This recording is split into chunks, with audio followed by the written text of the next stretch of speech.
write little poems about ourselves, right? So I'm gonna try something out. We'll do a short one today. All you have to give me back is the word no, all right?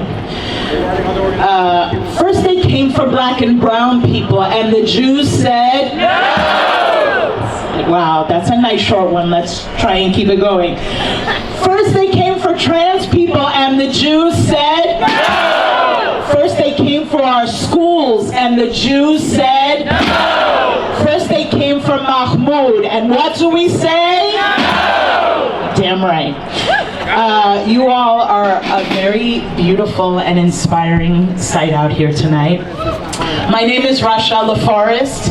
I'm the Chief Campaign Officer at Bend the Arc, the largest national Jewish organization that works exclusively on domestic policy. We're a multiracial, multi-ethnic, multi-generational movement that is rising up to build an America free and thriving, a future free from white supremacy, xenophobia, anti-Semitism, and racism. I'm here tonight because of the continued attacks on our loved ones and on our neighbors.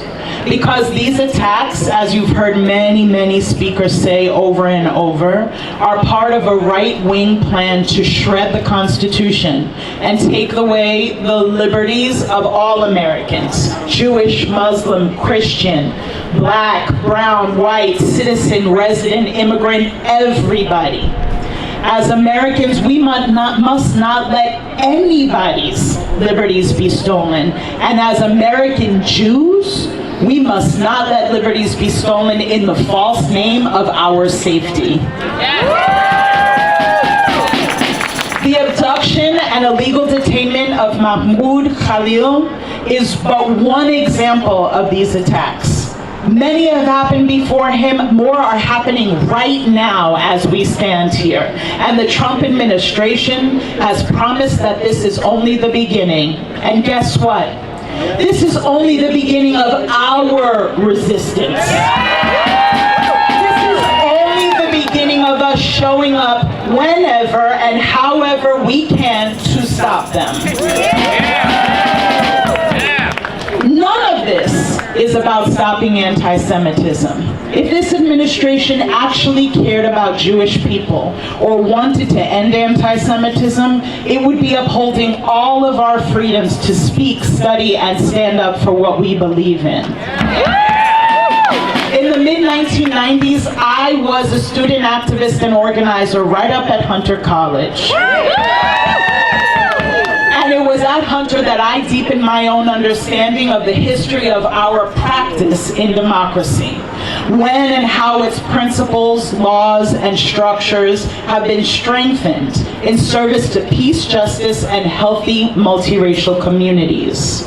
It's also where I learned and experienced firsthand how our tools for democracy are twisted, ignored, and undermined in service to greed, hatred, and persecution. Exactly what we are experiencing today at unprecedented scale. Trump and his cronies may think they're above the laws designed to protect democracy, and they will test those laws every day, but no one is above the people. This so-called fighting of anti-Semitism is being touted as a justification for so much of the willful undercutting of law and due process happening across this country. I know what fighting anti-Semitism looks like. It's my job. I literally do it every day. They are not fighting anti-Semitism. To be clear, anti-Semitism is real and unacceptable, no matter where it comes from. But the Trump administration is blatantly stoking it as a smokescreen to enact its plans to blame, bully, and ban people. Because they know that our majority, including Jews, and our liberties are the biggest things standing in the way of their permanent authoritarian minority rule. A rule that strips away our freedoms as Americans, all in service to grow the power and wealth for themselves and their corporate cronies. anti-Semitism, Islamophobia, anti-Arab bigotry, racism, transphobia, and xenophobia exist in America. And no office or institution and no college or university is exempt from that reality. It also exists in the halls of enormous power, Congress, and most terrifyingly at the White House. But Trump and politicians who are using anti-Semitism as a smokescreen for their authoritarian actions do not speak for Jews. Their actions are actually stirring up anti-Semitism by using Jews as the cover for their racist and anti-immigrant beliefs and policies. But we say no. Mahmoud Khalil should be at home with his loved ones, preparing to be a new father. And no one else should be unlawfully targeted, abducted, and detained, not in any case, and certainly not in our name. As Jews and as a country, we end anti-Semitism by insisting that freedom and safety is for all of us, no exceptions.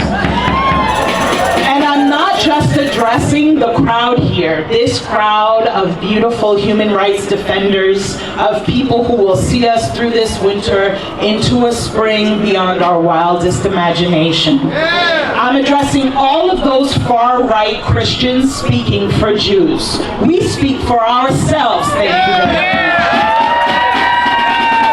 I'm addressing those people who took our holy figures like Esther to name a project designed to speak for us without us.